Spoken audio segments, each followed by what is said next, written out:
everybody, and welcome to another episode of The Spotlight. It's episode 2. Can you believe it? Thank you so much to everyone that watched the last episode. Part 1 and part 2 did quite well according to what we thought, because we didn't even know if we were going to have one viewer, never mind the number of viewers that we actually ended up having. Thank you for all the comments, all the feedback. Please make sure that right this second, because I want you guys to interact with us. You comment below, you comment your thoughts throughout the show, and right now you press the subscribe button, because as much as we had all those viewers, the subscribers were not adding up. So please click the subscribe button so that we know that you are here, we know that you're watching, and we know that you're part of the family. On today's episode of The Spotlight, we are going to be talking about growing up under the spotlight. Yep, I know a thing or two about that, but the guys in studio with me today know even more about growing up under the spotlight. So I've got 2 guests that are here to help me unpack what it's like growing up under the spotlight. The highs, the lows, the scrutiny, the expectations, everything, the VIP treatment, the judgments, everything that comes with growing up under the spotlight. And here they are on my left. I still do this to find right or left, Yeah, I do like a thing here, so this L basically means left, because and then the other one. The improper one is it's definitely right. Yes. So on my left, I have the Muzi Zimu. Guys, we all know Muzi Zimu. When you hear Zimu, you already know who I'm talking about. Son of the late, great Neyi Zimu. Muzi Zimu, I wish we had an audience. Can I clap for you? Is it fine? We'll clap. Yay! Clap for ourselves. Clap. Clap Muzi Zimu on my left, and on my right, we have Sihle Dube. Once again, another big surname. If you hear Dube, you know exactly which family I'm talking about. Mr. Reverend, right? We call him Reverend. Yeah. You can't say Mr. Benjamin. It's Reverend Benjamin Dube. Yeah, a lot of caps to the king. A lot of people call him different. You gotta put some respect on his name, though. Thank you guys so much for joining me. Thank you. Thank you. As I said, we're going to be talking about growing up under the spotlight. We're going to be going through the journey of what it was like growing up, what it was like coming up with your own identity, and who you guys are today. Growing up under the spotlight for you guys is twofold. It's not just about being kids of celebrities, as you said. They're on stage, they're singing, the fans are screaming, and even you are in awe, oh my gosh, I want to be like this one day. But you guys also grew up as pastors' kids, the PKs. I'm a PK. I'm a PK. The stigma. Exactly. Yeah. So one says the stigma, one says it holds so much weight. Yeah. Okay, tell me, we're gonna go to the stigma, because the second you say PK, people start thinking I. But firstly, I want to talk about what weight does it carry when you say, hey, Sihle, you're a PK. I think the weight stems from expectations. So as a pastor's kid, you immediately go under the scrutiny lens, where they go, okay, cool, simbegile. You know what I mean? Uzoyenzani yena? Uziphatha kanjani? You know what I mean? And stuff like that. Is he running around with the wrong crowd? You know what I mean? And so, or is he next? Is he the one who's next of kin after their pastor parent? Yeah. So I think that the weight is in twofold. There's the weight of expectations, and then there's a weight of trying to understand who this God is as a young person. You go on your own. Yeah, on your own. It's who is this God? And obviously this faith thing is quite deep. And then there's that pressure, that weight to try and become, that which you are believing in and believing for. So for me it was twofold, and that can either crush you or it can put pressure in you to build you into something great, right? Yeah. So for me it was that, and it's a lot of mental battling and spiritual searching to go, okay, cool, who are you, God? And I can see that they people are crying in church about you, you know. But I'm out here at Sunday school and I'm looking at girls, you know. I'm just trying to get 5 rand to go buy my chips. Yeah. You know what I mean? I'm a sweetie, you know, because that's what every Sunday I look forward to that. You know what I mean? Yes, the musical element sharp. It was growing on me, but it was. I never really had that unction or prompting to go, oh, now I want to tap into God. You know what I'm saying? Yeah. But then as you grow up, you realize, okay, cool. That pressure weight of expectations compared to the weight of understanding who God is for you in your life, it begins to level up, right? Yeah. And then you begin to choose as a PK. Okay, cool. I'm subscribing to what God is saying about me. I'm not subscribing to what the expectations or what people are saying in the service or in the church and the members and the fans, whatever, and what they're saying about what I should be doing or how I should be living, who I should be. or who I should be. You know what I mean? And so the minute I began to realize that who God was and who He is to me, what He's saying about me, then I chose, okay, cool, fine. I'm going to choose just to run with God's word.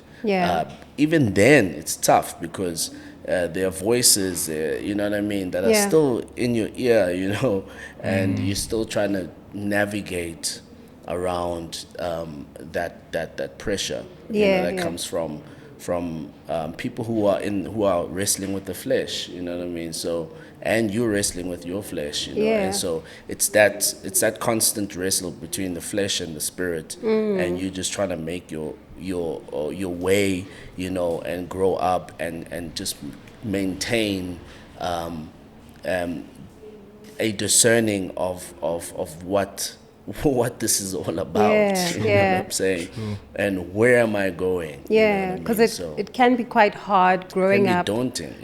And trying to figure your own way out, your journey with God, who you are. You know, everyone, even if you're not a PK, you're all battling with your own identity of figuring out who am I in society, like what do I care about, what do I love, what's my relationship with God.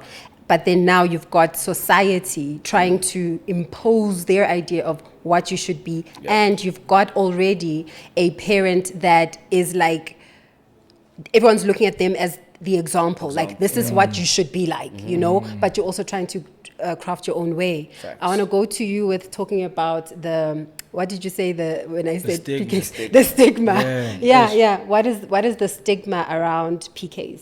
Like, I don't know, man. I feel like every time you tell somebody I'm a pastor's kid, or you mention it, you know, you just get the, oh, hey, yeah, pastor's kids, hey, you guys are naughty, hey, we are gangane when what, you know, like, I think, you know, the stigma is just that, you know, we are these unruly children, that we are just, you know, these rebellious people that don't care for our parents, that don't care for just the world, that don't care for anything, and that just want to live irresponsibly, you know, because they want to define their parents or whatever, you know.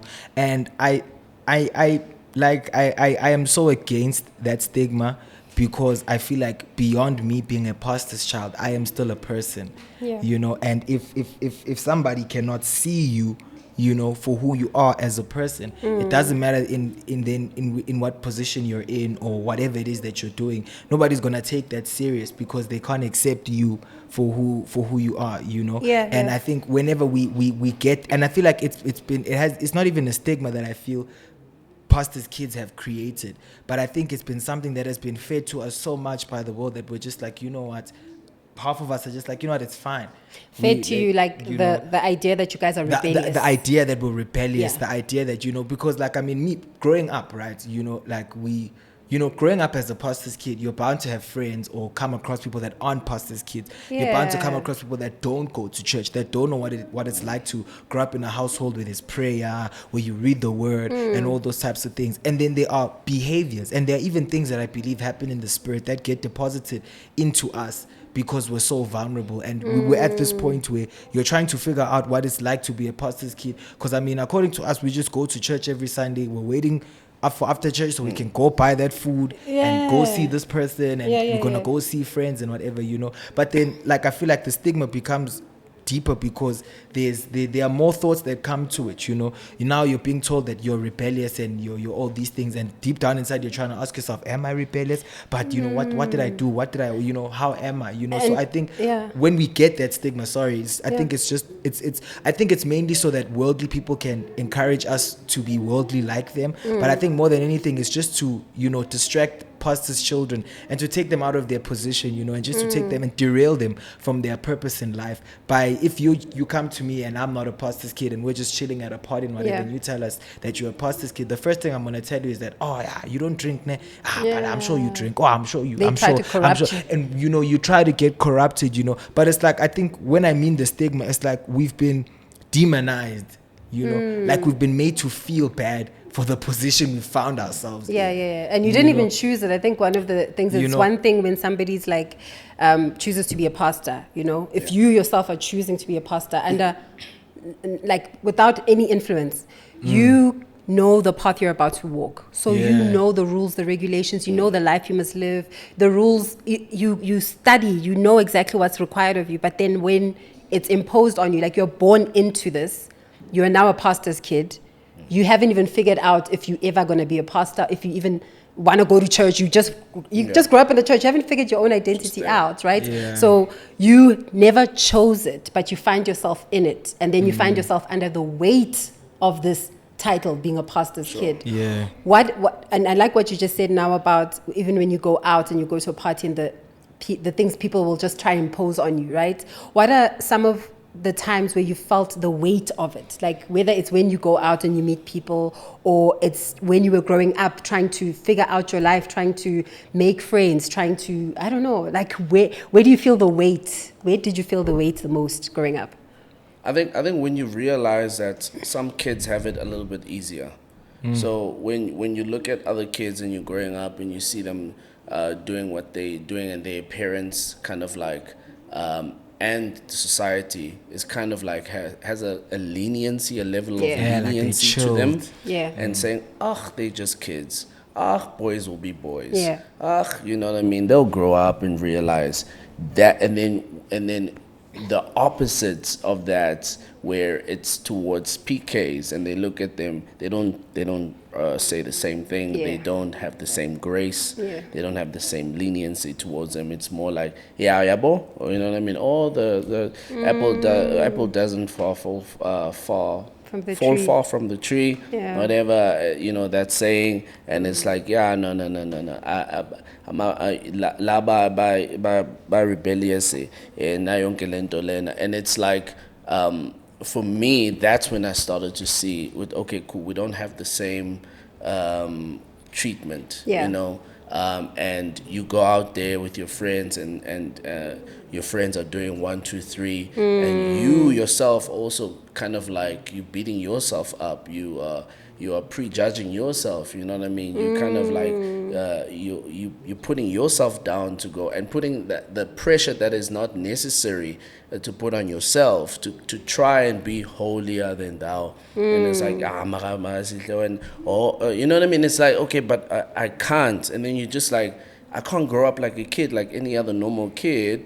Whereas when we're going through, every kid has to go through something in order to realize that it's firstly wrong, and that you can learn and grow from a certain thing, right? So there is no growth if there's no mistake. There's no growth if there's no fall. There's no growth if there's no, oh shucks, I shouldn't have done. You know what I mean? You think about it different. Oh, maybe I shouldn't have. So if you don't allow kids to play in the playground and fall and come back dirty, you know what I mean, and have their parents say, why did you do that? You're born now, you scratched yourself. You don't do that next time. Be more safe, be more vigilant, whatever. We don't get the opportunity to go out there in the world and grow up and make those mistakes so that we can realize. And instead, we go out there in the world and we try and put on this mask or this facade that's I know the Bible all together. No, I know the Bible. I know God. Okay, and whenever there's religious chats, so Sihle, what does God say about this? And it's just like, everyone bro, expects I don't you. even know. I actually don't know, bro. I don't know. I know, but you know should. what I mean? You're a It's pastor's like, kid. You yeah, should know. Exactly. You have to know. Exactly. What's And the then- scripture? And because also you come across that way, Yeah. where it's like, because it's expected of you, then you go out there to try and fit protect. that. You Yeah. fit that you know, that role, Yeah. and then you act out in a certain way, and then people then say, okay, yeah, no, this is Ugangelo. You know what I mean? Whereas you don't know nothing, you're also just trying to be a kid. Yeah. You're also just trying to be out there making mistakes and learning from them. Yeah. And then we end up growing up to being adults who are messing up. Because you never learned how to play in the playground. Yes, we and didn't play in the fall. playground and Yeah, fall. yeah. Now we're playing in the playground as adults, and we're falling, and that fall has more weight. More weight. Yeah. That fall has more. It affects. You know, it has more of an effect to your spirit and to people around you, because now you're an adult and you have responsibilities and stuff like that. So it's the cycle that is actually that you get stuck working in. against PKs compared to a normal kid. Yeah. How do you navigate that very thing, that you are Muzi, you're growing up, you've got friends, as you said earlier, some of them are outside of the church, some of them may be inside the church, and you don't want to put on a mask and act like, okay, I've got it all figured out, right? So you are in a friendship and you're trying to make genuine friendships and you're growing up, but you still hold the title of being a PK. How do you navigate those spaces and create your own identity, or let people know that, hey, guys, I'm still my own person, regardless of the fact that I'm a PK?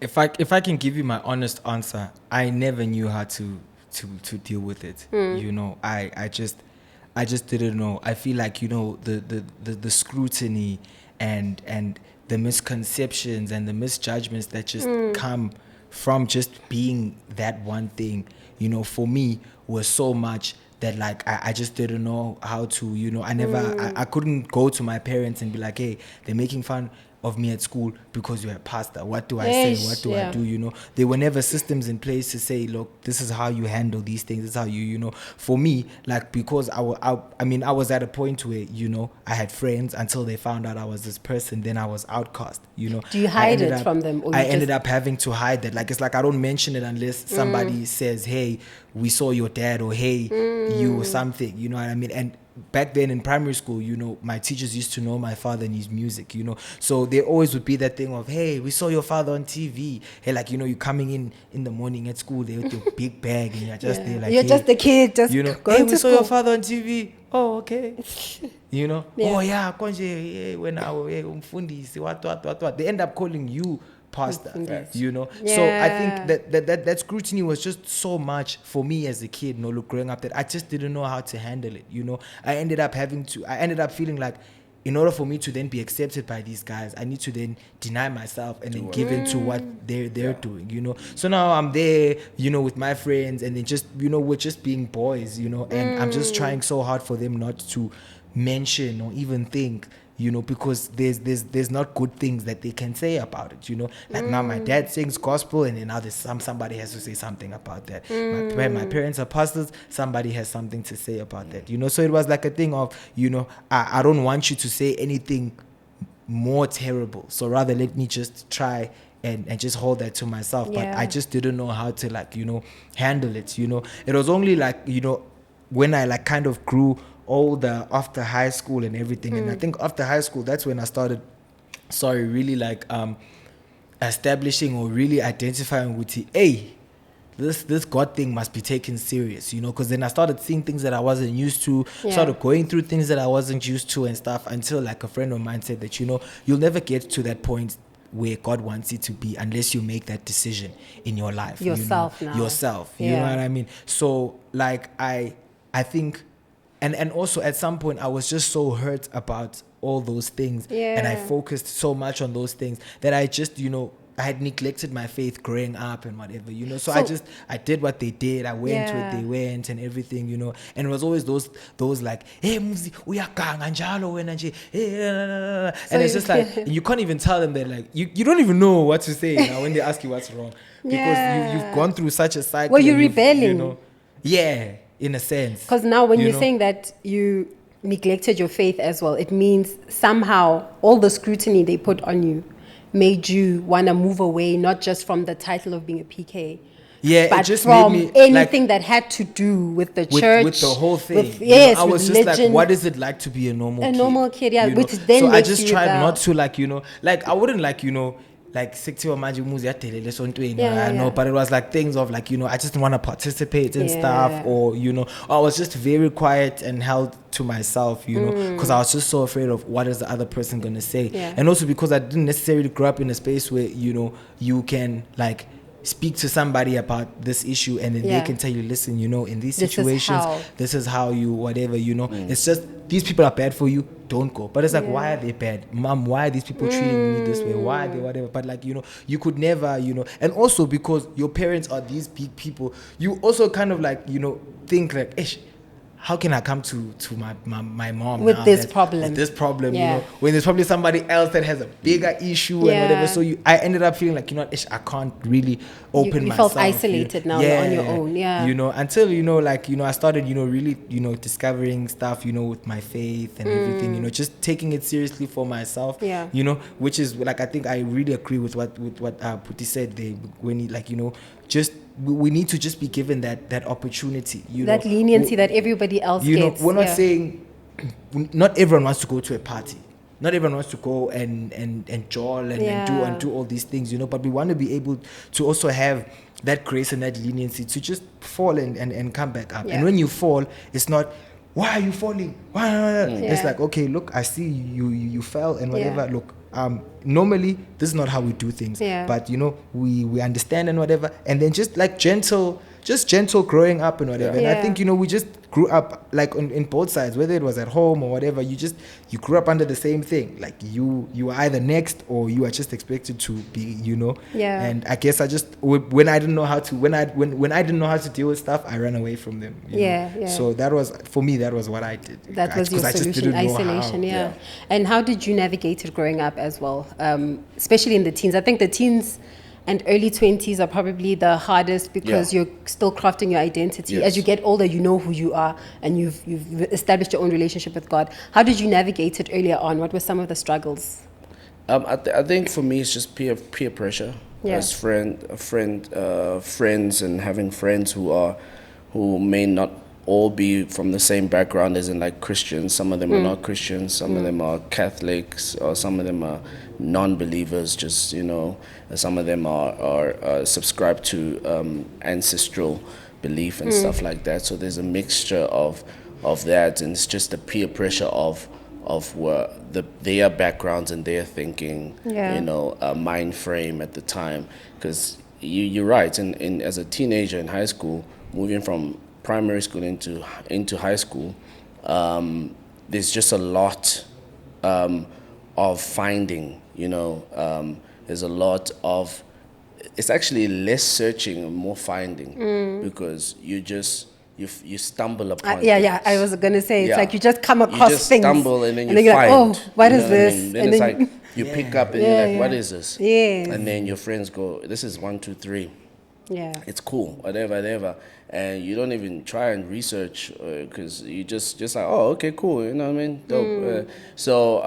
But for me, I felt like my parents' prayers kept me, because my dad would always, he would always say that whenever he's like on a platform and he's preaching or he's doing an interview, he would always say, I pray for my boys, type thing. I while they're asleep, I go into their rooms and I pray for them individually, and my mom as well, So I feel like those prayers really kept me, even though I didn't understand God fully. But God's hedge was, of protection was around me, and God kind of kept me from messing up big time, though, and at the same time, my knowledge of God at the time, though it was limited, but it was enough for me to also restrict myself as well. So I knew in my teenage, especially high school, I knew who God was. I knew what God's word was saying, and obviously not the full Bible, but the important verses. And I knew that I needed to, because I loved him. I knew I loved him, and I wanted to do the right thing. And I believed in God, and I wanted to believe more in him, and I wanted to pursue him more. Though I was still struggling, but that pursuit and that desire just to know him better, because I've seen him through my dad. I've seen him, what he's done in my dad's life, in my parents' life, and I had seen him also in my personal life in a small capacity, in those small moments. I'd seen how he can come through. So I would always go with my friends, but still have that thing in my head. It's almost like the Holy Spirit was kept. It was there with you and your friends. It's also like, hey, I see you, but and I would hold back. I would never go full throttle. Oh, really? Never. Yeah. When they were doing things, going party, we used to go parties. We used to go. Me and my brother. So me and my brother grew up with 3 years apart. He's older. So we would always be together. We're kind of like beef. We're like friends. Even now, we're like best friends. We still go out and stuff to do things together. So growing up, we used to kind of like, be together where we were, and we would ask my dad, can we go and party? My dad would always say, okay, cool, be back by 12. That was our cutoff time, curfew. And so we'd go out, we'd go party and do the things, and then by 10 to 11, or 11:30, 10 to 12. And then I would go to my brother and be like, bro, it's time to leave. Fana. And he was a little bit more unhinged. Like, wait, let's wait until 12:30. He'd be like, 30 minutes more. And then I'll be like, come on, bro, dad is like expecting. Then 12:30 hits, get a message from my dad. Our dad would send us messages when we were out, and they sent the same message to us. Cling cling. Oh, shucks. Then I say, "Fun." What does the message say? So my dad is deep, man. Sometimes it's like pastors are deep. At that time, it was like he would say something so subtle, but it would hit. It would hit hard. It wouldn't be, "Hey, come back home," whatever. My dad would say, for example, "Remember who you are. You are not of this world, though you are in it." Yes, that hits hard. He would say things like that. Now remember who you are. Who you are, And I'd be like, hey, shucks. So guilty, now you're like, guilty. You're like, yo, shucks. Okay, you know what? Let's go, my boy. That thing. So it was one of and I'm grateful that he did that. My dad was very. He wasn't like an autocratic. He didn't subscribe to autocratic parenting. He was democratic. He wanted to be more like a friend than a father. Though obviously he had to be like, he still led. He still had, firm. He was firm. He just wasn't reckless with his parenting. He knew how to convey to us and say things to us in a way that didn't make us want to rebel more. You know how some parents will say, some spiritual parents who are Christians will say certain things, use certain words, use certain ways of keeping their kids protected. But it that makes does you the want to opposite rebel more. effect. Like what would that be? What would a parent say to a child that would make them want to rebel more? We raised you well. I mean, you grew up in such a great space. Yeah. You know, how we gave you everything. You have like they remind you. They make it kind of seem like, I mean, correct me if I'm wrong, but they kind of make it seem like, you've had everything. You had it all figured out. Like you're messing it up. And you're messing it up. Literally. And also it's that thing of your friends don't know God, whatever, or your friends are moving you away from God. God is expecting this, you know what I mean, from you and whatever. At that time, you're just like, hey, me, I don't even know God's voice. You know what I mean? I don't know.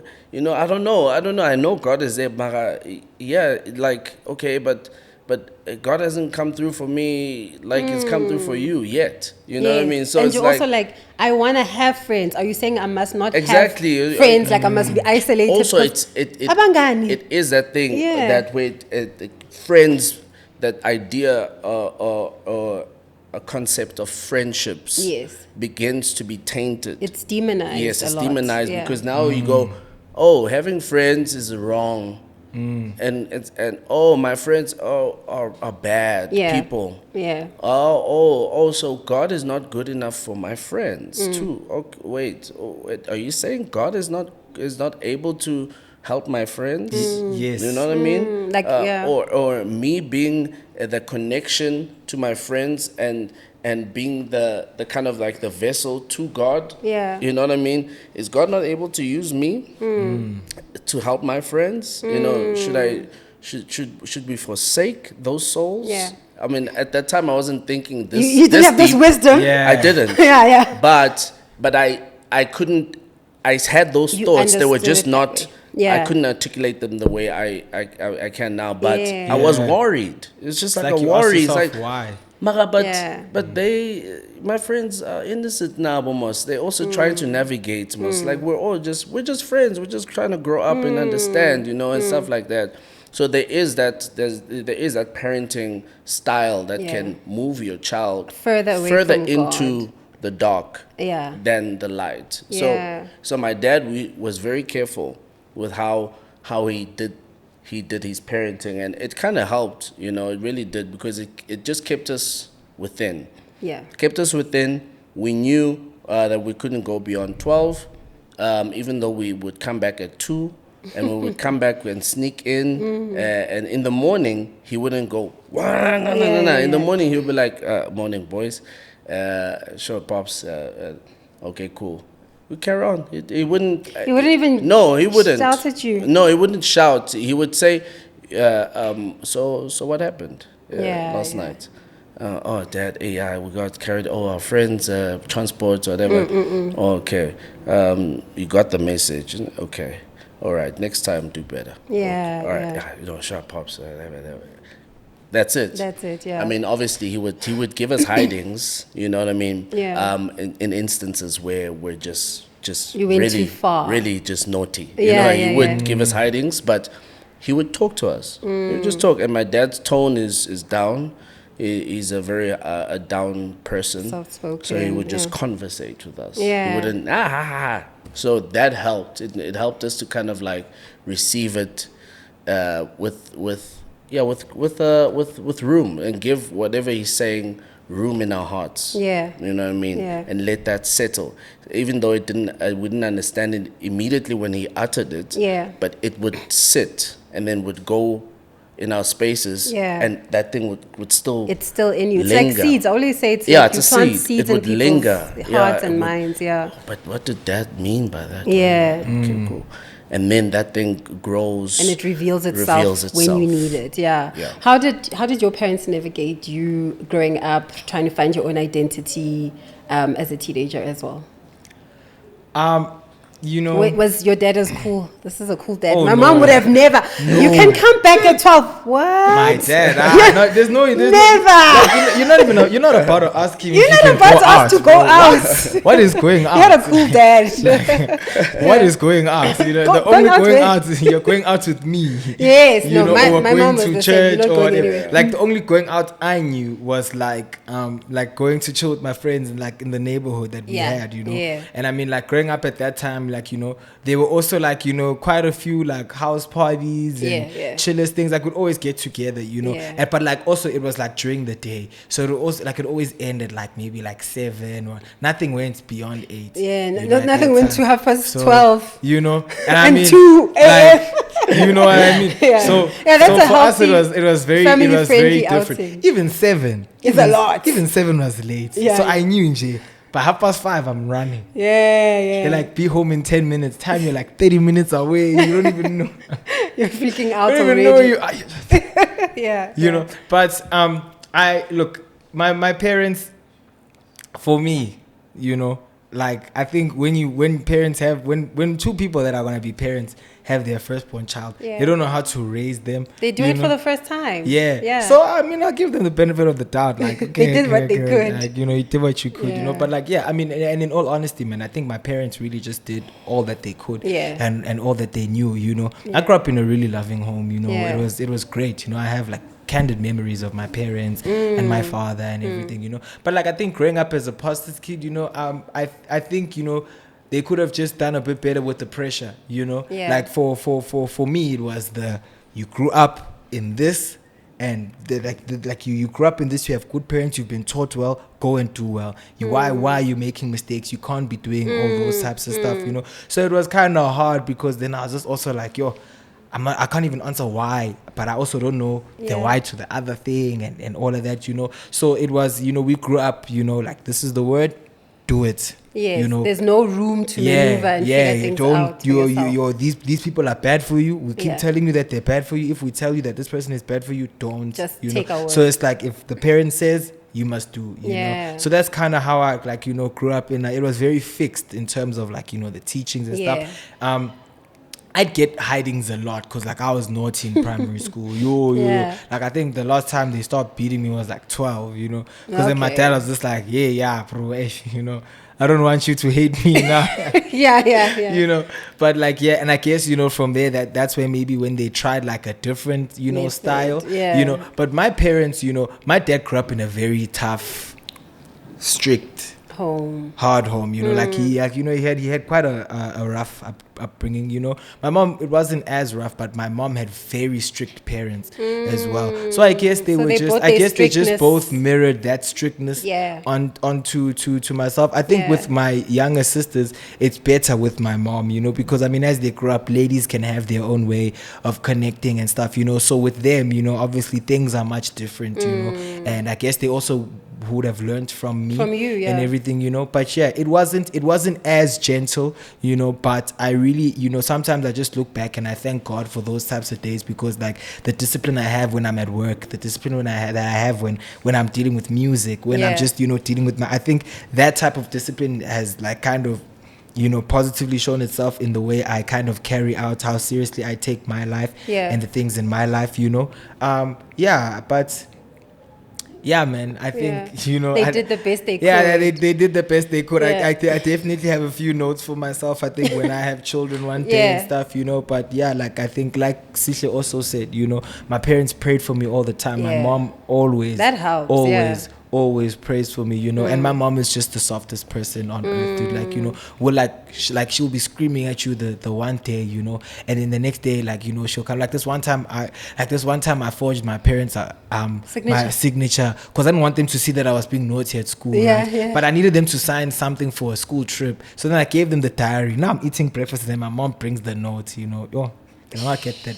The biggest beating of my life. And then I went to school. Now I'm there in tears. And And when I came back after school, my mom was just like, I'm sorry, I hit you. Bad, and whatever, obviously growing up, now if you're wrong, my man. There's no I'm sorry. My mom really believes in holding someone accountable. And you need to be accountable to your own actions, to what you say, what you do and everything. And I just think them growing me up the way they did created so much discipline that I couldn't thank them enough. Thank God for that. I just thank God for that, because you sometimes think that, hey, look, man, in life there are pros and cons to everything, but this one definitely had its pros as much as it had its cons. So I appreciate it. I appreciate it. I think for me in future I'll be more gentle, because I think one thing I've noticed is that when you don't experience something at home, you end up wanting to experience it somewhere else. So if you kind of lack gentleness in this place, you want to kind of get it somewhere else and whatever, and it kind of becomes a bit frustrating when you're growing up, because when you're obviously trying to find yourself and everything, you don't want to go through little situations that you feel like, oh, I could have dealt with this earlier on or whatever, but we also have to be patient with ourselves, because it's our first time as well, but man, I just think I've learned that as much as it was good for me, there are certain things that I've just figured out that, okay, I need to kind of sit down again and figure out, what does Muzi like? What does he, whatever, you know, so that I can, because like I find myself, you know, sometimes, you know, responding in ways I'm just like, hey, actually, I don't know, like I didn't have to respond like this, or I didn't have to get this worked up, I didn't have to whatever, you know, and I sometimes you try to trace back the root, and then you actually figure out that actually I actually didn't have that growing up, you know, I didn't have that space or whatever, you know, so yeah, man. I mean, there are, and I mean, look, there are challenges and things that I'm facing as I'm growing up as a young man, and I'm getting through them. But I always thank God for the way that I grew up. I wouldn't change it for the world, you know. It turned you into the young, responsible man that you are today. Yeah. What was it like? This is the last one on the childhood and teenagehood and growing up. But what was it like navigating dating as PKs? Did you ever find, and not just never PKs? Thing. I'll answer you now. No dating. No, you just were like, nah. Yo, the stories now. Yo, the stories. But why? Okay, what made you decide not to do it? Because people will come and want to be a part of your world, not just dating, but even friends might want to be a part of your world simply because of who your fathers are, simply because they want, you know, access to this world that people from the outside look at and think is so like, oh my gosh, I want to be in the VIP. I want to get the VIP treatment. I also want to be umamfundisi. You know, I also want to be dating the pastor's kid and this and that, and you have to protect yourself from that. But how did you navigate that? And what led you to decide to just rather not date? It wasn't even that, man. I wanted to date. And then? I wanted to date, like, but my parents just didn't allow it. Yeah, your parents were strict. They just did not allow it. You don't date because we don't approve. Done. You know, like, this one time I had a girlfriend and she called me at night and was watching movies, and there was a guest pastor in the house, and now and my dad just bought me airtime. You know what I mean? So all of this looks shady. He just bought me airtime and whatever, and now I have data. You know, obviously I'm getting messages, I'm ignoring them, but now this call comes and I go to the room and I'm like, yo, what's going on? Are you okay? Is there an emergency? You know, because I'm not used to, hey, how are you? I'm just checking in. It's just like, oh, I'm just checking up on you. I'm like, oh, okay, cool, thanks. Your dad is like, dude, they shouted at me and whatever. My mom called me to the room. She's like, call this girl now, break up with her, tell her that your parents don't approve. Wow. So I was like, and then she was just like, okay. And I was in boarding school at that time, so I had to go back to school and deal with that, you know. So yeah, they were just not like, my mom believes that they are like 5 things that you just need to get in your life before you are ready before you can get into a relationship and stuff. So what are those things? A relationship with Jesus, financial stability, your own place. I forgot the other 2. Taibo. But and your mom's gonna be watching like, how can you forget the other 2? No, but like but you must get your life together first. Yeah, she basically before you date. I think there's a standard of getting your life together that she gave you. You know. Yeah. But I mean, we only started talking about that like now. Because now. So ever since then, it was just, we don't approve dating. So any girlfriend that they found out about was in secret, and they just had to end. You know. Yeah. So dating. I'm not the dating guy, man. You know. How did you navigate that? So for me, it wasn't that. I don't know. It wasn't that hectic. So it wasn't as strict or prohibited. Than Muzi. So I was as a teenager in primary school. I was my eyes were very open to females. My eyes, I'm going to take my shades off. Like, I want you to see these eyes that were open to the females. It was, look, hey, I was very flirtatious. I was a flirtatious a young man. And I was very much, because I'm a singer, you know. Me and you both, bro. Yo. Vocals, you know, I know, I'm smooth with it, you know. And I used to write songs, and I started writing love songs before I started writing gospel songs. And this was in high school? Yeah, this is primary school. Oh, primary. Primary school into high school, maybe like late primary school, I would say. Yeah. My first girlfriend, I think, officially was in grade 6. Yeah. Grade 6, You started early. And but then before that, it was just flirting and just, you know what I mean, just. So you were allowed to date. You were allowed to navigate. Not really allowed. Yeah. But it wasn't. Because then I do remember as a kid, you say, you know, you tell your parents, there's a girl I like. Yeah. You know what I mean? There's a girl, whatever. So would say that my dad wouldn't shun it. My dad would be like, oh, okay, boy, but you know that you can't like. So he would kind of like say, oh, okay, but it's not something you should focus on.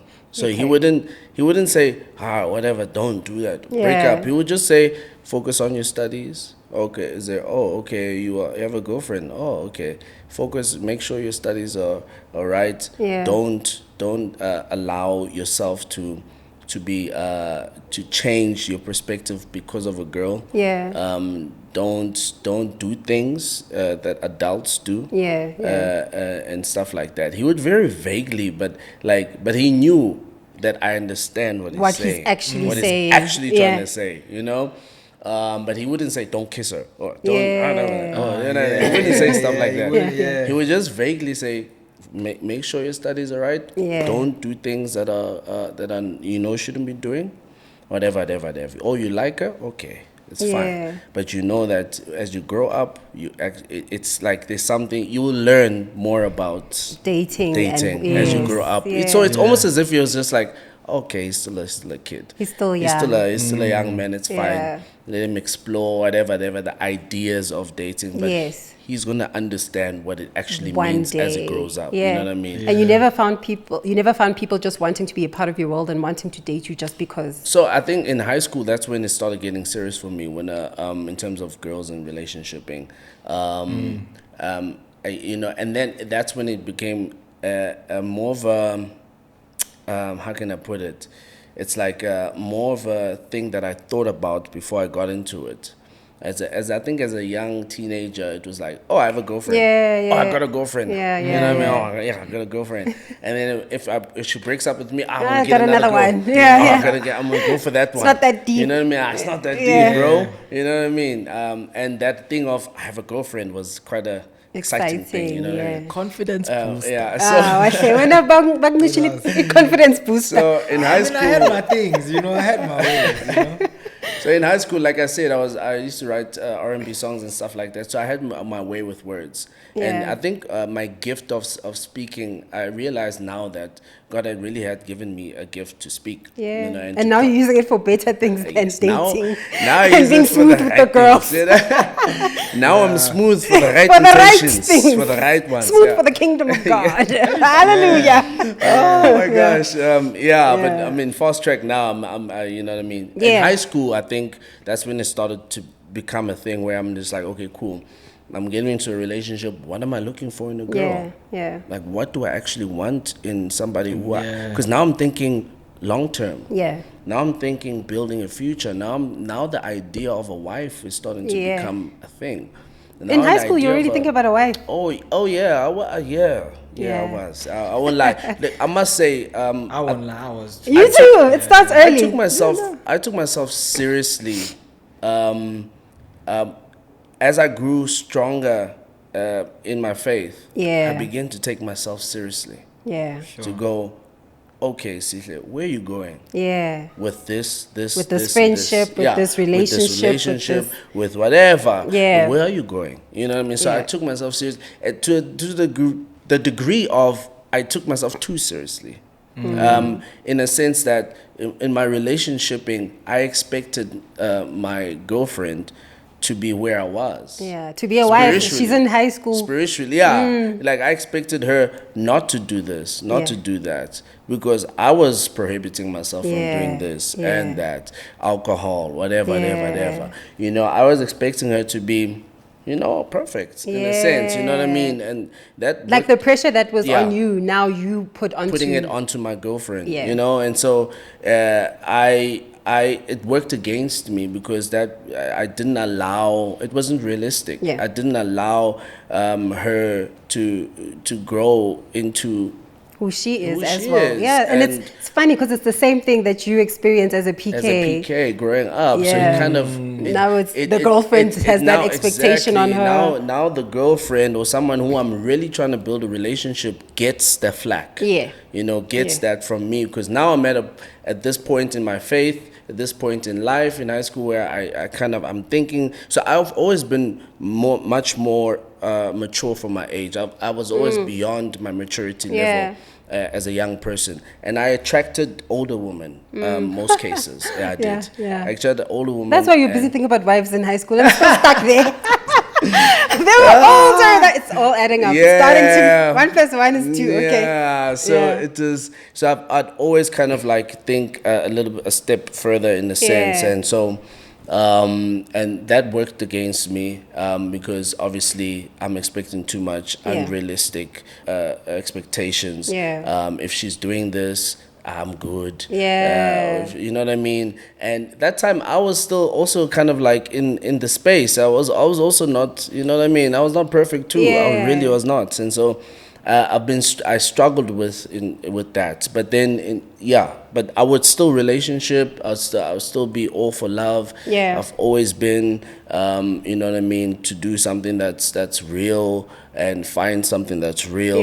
And my parents never really were involved in my relationshiping journey until after matric. So I think so my matric dance date was my first love. So she was the one I felt like was like that. It was deep. You know what I mean? Because we started dating after she came with me to my matric dance, and so that was the first real thing, and that my parents knew about her because obviously matric dance. And so that then became the trajectory, and then after that, I think when we broke up and my first heartbreak, every guy must go through a heartbreak, okay? You're going to experience it at age Banbani because you are not allowed to date. But heartbreak really taught me how to love. It taught me how to navigate relationshiping dynamics. You know what I mean? And so when that happened, I kind of closed off. I closed off to love,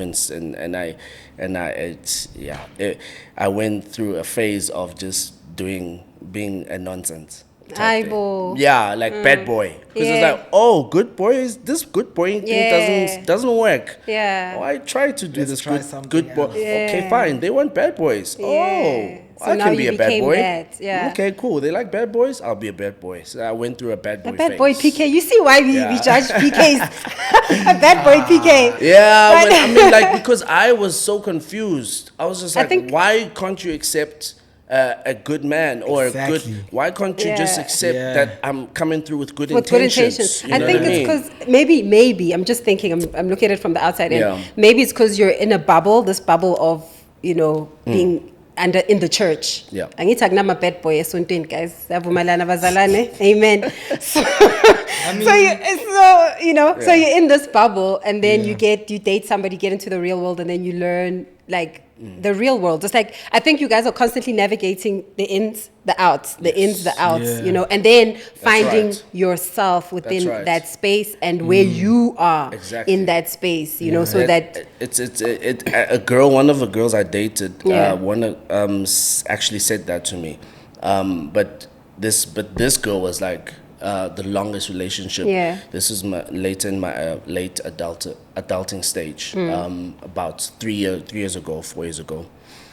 She said that bubble thing. She and at that time I didn't really understand what she actually meant. But it feels like you're in a bubble. You're in a bubble. You're in your own world. And you don't see the reality of life type chat. And I feel like that I understood it later to go, okay, cool. I kind of see what she means. But at the same time, I feel like moving into, you know what I mean, trying to navigate what you're saying, that, okay, godly man, but there's a reality about how to approach life as a godly man.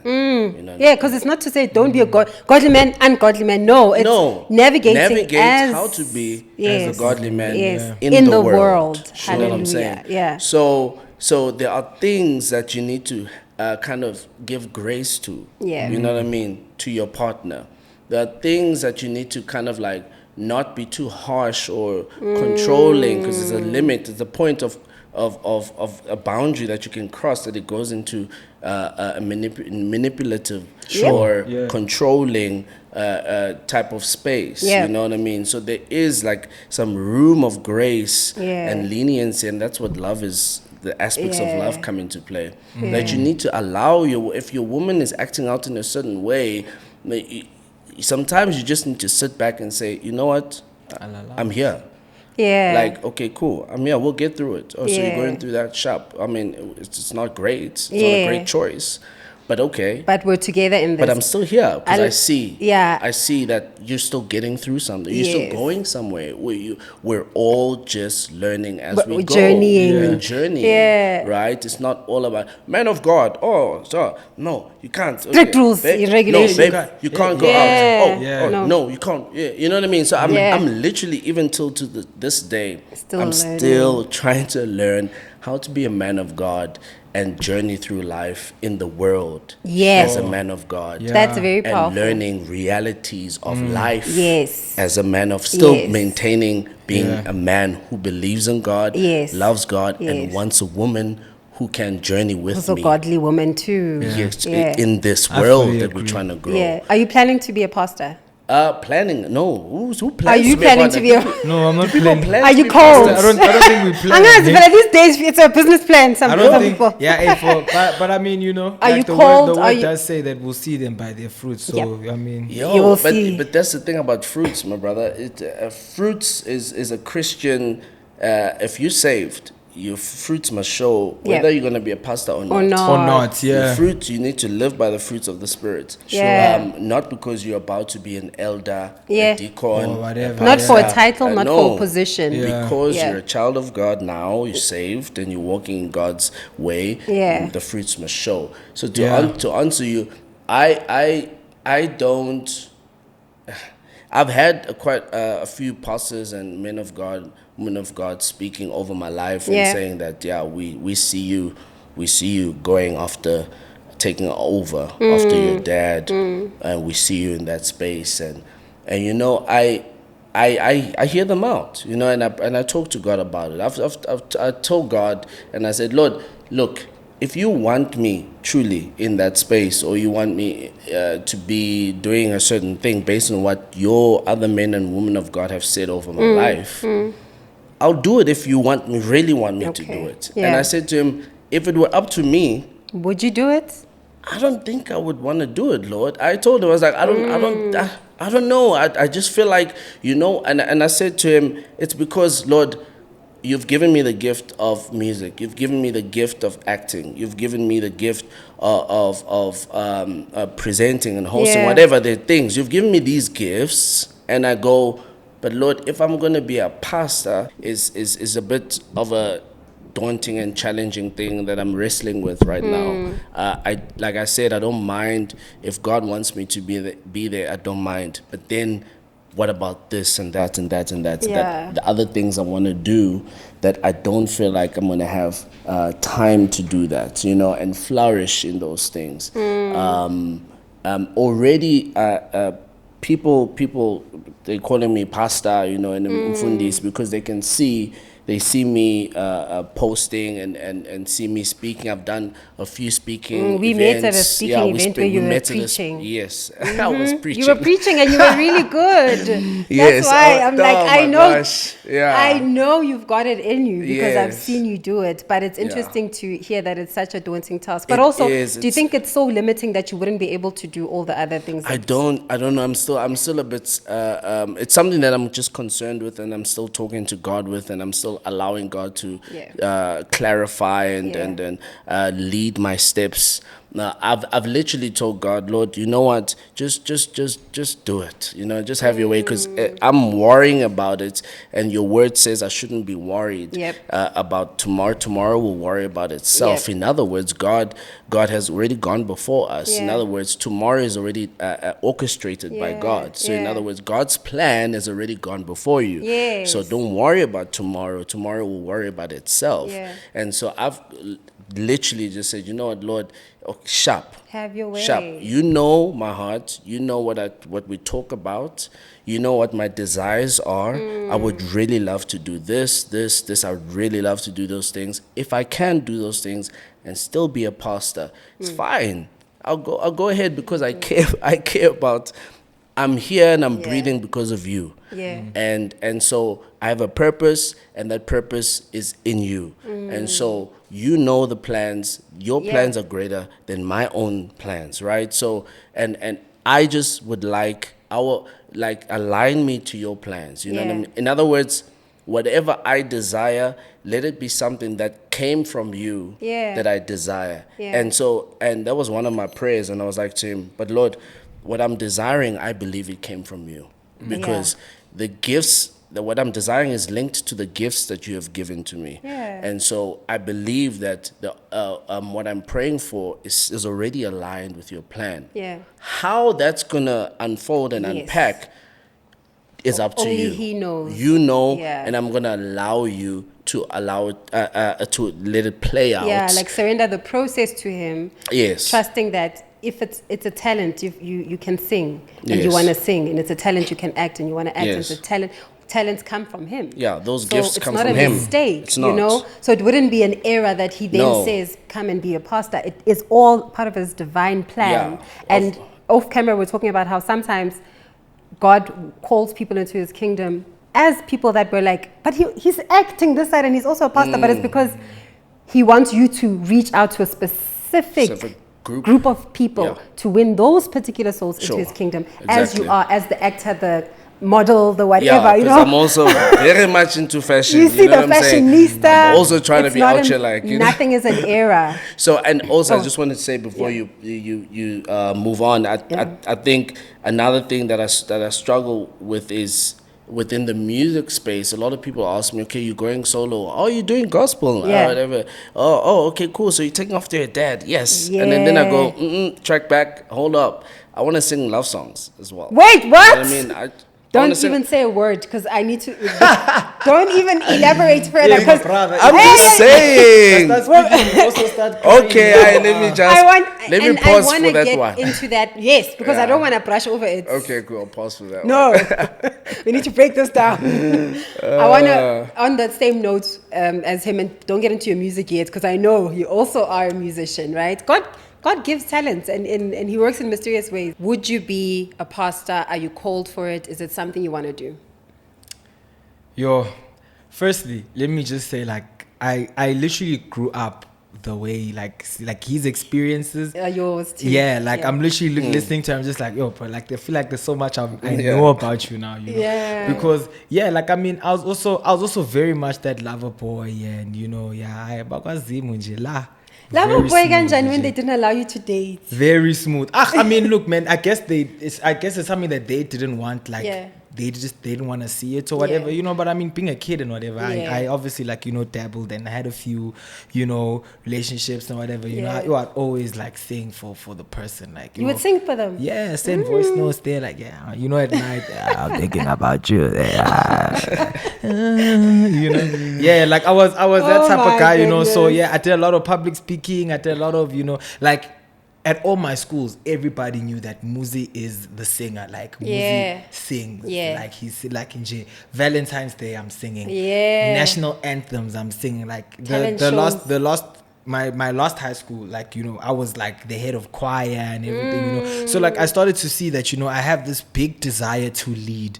Like, you know, whenever, like, you know, I was never like, I did sports because I was a boy. You know, and all the boys did sports, you know, but it was never like really my passion, you know. But like in every situation where it was like they need somebody to lead, I always wanted to be the one to step up to that, you know. I don't want to be a pastor. You do not want to. So you're not like him, where he's kind of still. No, I'm getting somewhere. But I'm getting somewhere. Okay. I say I don't want to because that's honestly my choice. Like it's honestly me, Jay. Like choice, if they were like, yo, you wanna take over? Like, no, you would choose. If I would choose not to. You would say you no. know, Why? I would choose not to.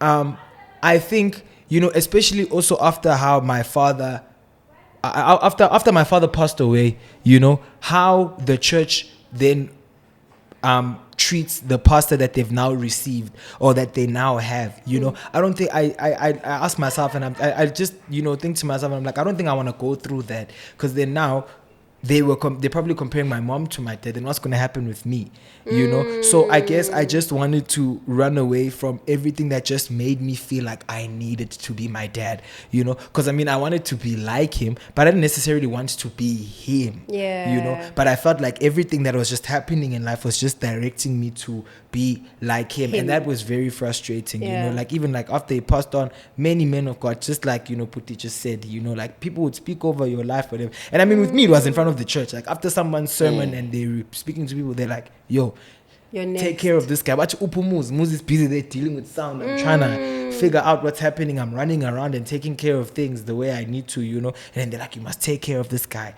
He's gonna be your leader. He's gonna be your whatever. That puts so much pressure. Now in your mind, you're just like, yeah, okay. Things over mfundisi, yeah, you know, even when I'm outside there, you know, like, and just like what we were talking about, like off camera, like, you know, it, like we end up, you know, perpetuating that same level of scrutiny, you know, because we end up, you know, thinking to ourselves that this is how we're supposed to be, because all these big people have said it to us, you know. So not even in the relationships that now we're in, like where CJ found himself like having to feel like, you know, he's being too, I also found myself like that, like, you know, especially like when it came to like, you know, intimate relationships and people that like you talk to and you're like, hey, like someone that you're sharing something what you were putting that pressure on them now. Yeah, like to be like, yo, you're not praying, you're not like, hey, what's a stone? What's a what? That's a, you know. Look, I also like Sihle, I was not perfect, you know. Like I didn't know much of my word. I wasn't big on fasting and whatever, you know. I did pray, I did go to church. I loved the Lord. I love him. And like whenever I was in church, I felt like that's when I was experiencing him. And my biggest, I guess, challenge, you know, my whole life has just been like, how can I have that same experience at church in my everyday life? And you know, just from Monday morning to night, Saturday, day by day, you know what I mean? You know, so like it was very, like, I mean, especially like in my university days and whatever, you know, there was just an unnecessary amount of pressure that I was putting onto myself that I just felt like, you know, and the people that I was around as well. And I was like, I don't think somebody else would have liked it because I never liked it, you know? So I also had a conversation with God, and I was like, yo, yeah, this is, you know, I mean, at that time I was still like, you know, into acting and whatever, you know, and I was like, God, like, what's gonna happen now? I need to be a pastor, and then, you know, now I must do a kissing scene with somebody. It's not even like straight up lambs. It's like just, you know, like it's the little things that just, you know, get people, like, especially about like about bazalwane, you know, that just get them out there. It's as if like, you know, we're searching, or we're itching for this dying feeling of just trying to judge someone because you feel as though either your life is either too right or it's too wrong, or you know, if we're being honest, some people's lives might just not be that interesting, you know, to think, you know, which is now then when we like unpack that, then it's a whole identity thing, it's a whole purpose thing, you know. People that are focused on their purpose don't focus on other people and what they're doing and their mistakes. No, they're not. You know, they're not I so mean? busy judging, you know, how everyone else is walking their journey of life, because at the end of the day, we're all walking a journey. Nobody's journey is perfect. We're growing, we're learning step by step. So it was such a tough thing, man. Like even at church, it was just like, because everyone knew that I was going to film school and stuff, you know. Then they're gonna be like, you're gonna preach, and then you're gonna have to make movies and whatever. And I was like asking them like, what? Like I was asking one guy, like, what am I gonna do when I have to? How am I gonna juggle these things? And then he was just like, one has to die, my brother. This thing, you must just like let it go. And then that's when I really had a conversation. I was like, I don't think I'm willing to let go of this thing that I've just developed by myself. You know, music wasn't like music. Yes, I did it by myself, but like, you know, I already had a reference for music. It's from your family. You know what I mean? Yes. My dad was in the film and TV industry and everything, you know, but like I feel like it was so different there because I had like I have such a great space to just fully express myself without someone just saying like, you know, people are just like, it's time I like be out take grand what I kubega out time when like ufana near time you're a good guy. Like that's what I get from the industry, not hey umkhumbuzo baba. Oh, I don't know, you know, like those types of stuff, you know. So like I just found myself in a space where I was like, you know what, I actually like what I'm doing. I love producing. I love leading people to a finished product. You know, I love having to call clients and be like, look, we don't have a generator and there's no electricity, but I made a plan. I'm that type of person. I want to lead, I want to direct and do all those types of things, you know. So I went to him, I was like, God, like I want to do these things, but if this is gonna get in the way, I don't think I want to do that. I kind of had that, because I mean, sometimes you find yourself in the space, and then someone will speak to you, and then it'll make sense. You'll go out your life, and you're just like, actually, I'll be a pastor. You'll be a pastor making with my wife. I'll be speaking to people's lives and whatever. Yeah. And then you actually look at real life examples of those pastors, and then like you can be a pastor making Christian films. Guys. No, I mean, are you telling me you have to choose one or the other? No. Look, it's not what storytelling is storytelling. Yeah. Storytelling is storytelling. Yes, and yes, that is what I want to do. I do want to tell Christian films and whatever, But I do feel like there are so many candid and important things that have happened in our history and that happen in our lives that contributes to our spiritual nuances, that contributes to just how we do life in general. So I just believe that every story should be told, and we should be given the platform to do that, with no limitations of genre. Like I'm not gonna do like crazy things. Like I mean, as a filmmaker, I'm a Christian and I have my stances that are very powerful, and even my crew members know that I don't go beyond that. You know what I mean? But like I mean, a story is a story and it must be told, man. Like if Showmax is gonna say we want a story from you and I want to make a romantic drama, then that's what I want to make. But now if it's gonna be a problem and then someone is gonna be like, Sagenza ma romantic what, and I just feel like people just always have something to say, especially when it comes to pastors' kids, and that's why we don't want to be involved and do all those types of stuff, But I love the church, and I look I love it, like and I have that mic in J. I'm a different person when you're singing now.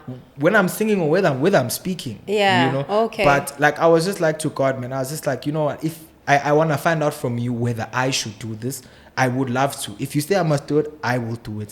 But I want to keep my dreams, man. I want to keep the things that are going to put bread on my plate, that are going to make me this person that I want to be. And I pray that, I think with the both of you, your prayer is just for God to orchestrate it, and he's the orchestrator. His plan is greater than whatever I'm about to say is even whack in comparison to his plan, because his plan is greater, right? Greater than his plans. So he's going to orchestrate it in a way where you're able to still pursue film, pursue acting, pursue presenting, pursue copywriting, all the things you do, pursue directing, and be okay, maybe you won't be a pastor, maybe you'll just be a Christian. Maybe you'll just be a Christian within those spaces, And if you are called to be a pastor, maybe there is a way in which the two can balance. But I know something that you're both definitely doing and you've both said yes to is music. This whole conversation reminded me of it. The verse that says something about if you teach a child the way they should go, they'll never depart from it. How does it go? What's the right way to say it? Train up a child in the way that he should go,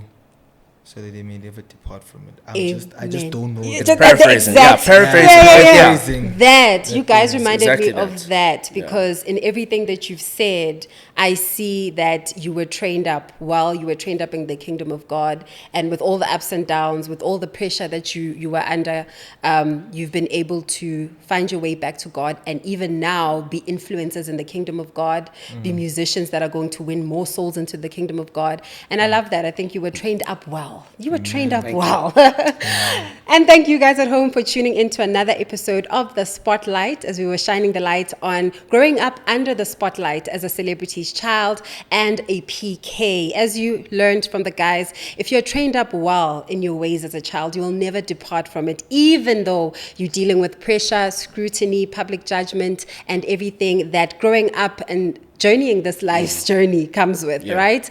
Thank you guys so much for tuning in. Please write in the comments your experiences if you are a PK, or the misconceptions that you had before that have now been cleared up now that you've heard from the guys. Also, on another note, I am so excited about the future of the industry. I think that's one of the biggest things I learned from today. The future of the gospel industry is bright. We have young, new people with young, fresh ideas. We're not saying there's anything wrong with the industry as it is right now, but we're saying that the young, new people that have grown up watching their idols are here to create their own wave of worship, their own wave of praise, their own wave and their own ways of winning people into the kingdom of God. Also, guys, let people be. Don't put so much pressure on celebrity kids and pastors' kids, because that pressure actually can sometimes move them away from God and away from the church. So let's be kinder, please, ne? Let's be nicer. Don't forget to subscribe. Click the subscribe button, like, comment, share, follow our guests. We will have their handles right here on the screen, right? I know we will. And make sure that you tune in again next time as we have another conversation, whether it is about the gospel industry or it's about individuals within the industry that are doing great things. I will be back very, very soon. From me, Nolu Malope, love you loads, stay blessed.